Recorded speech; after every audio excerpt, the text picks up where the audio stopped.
we identified at least 10 of the Sustainable Development Goals and targets where, without people having ID, it is very difficult to see how these goals and targets can be achieved. For example, there is a target on disasters relief.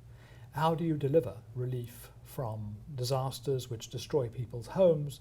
They need means of support, they need funds for reconstruction, and there are examples of programs that use very highly developed identification programs to target relief very effectively to these people.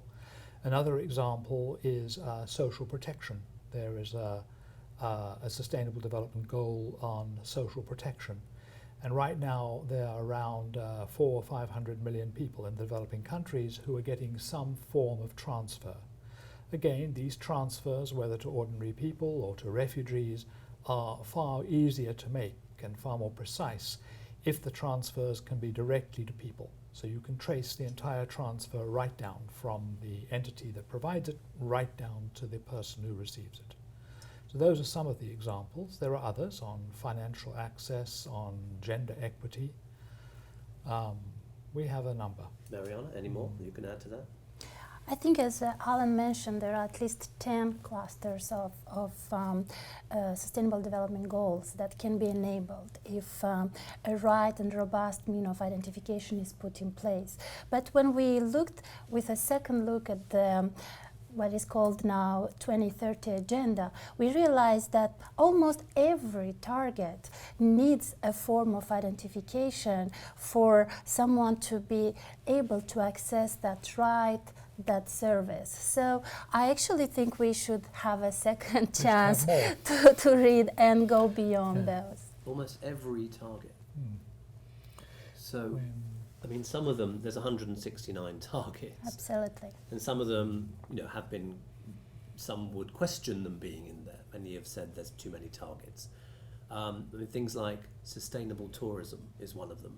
So there's an identity component to that. How can you travel without an identity document? And how can you control all the cross-border migration that we have? That's another area that can be aided through a form of identification. And you mentioned it earlier, one of the kind of key goals, I suppose, is gender equality. How important is identity for that? Well, it appears that a woman who doesn't have a valid form of identification cannot assert her own rights, but also cannot access property, cannot claim the right to divorce and then to inherit whatever she is entitled to as part of the marriage she was participating. So indeed, a woman needs an ID to also vote and to also access educational opportunities, economic opportunities, financial inclusion. So I really see identification as a red thread through the entire 2030 agenda.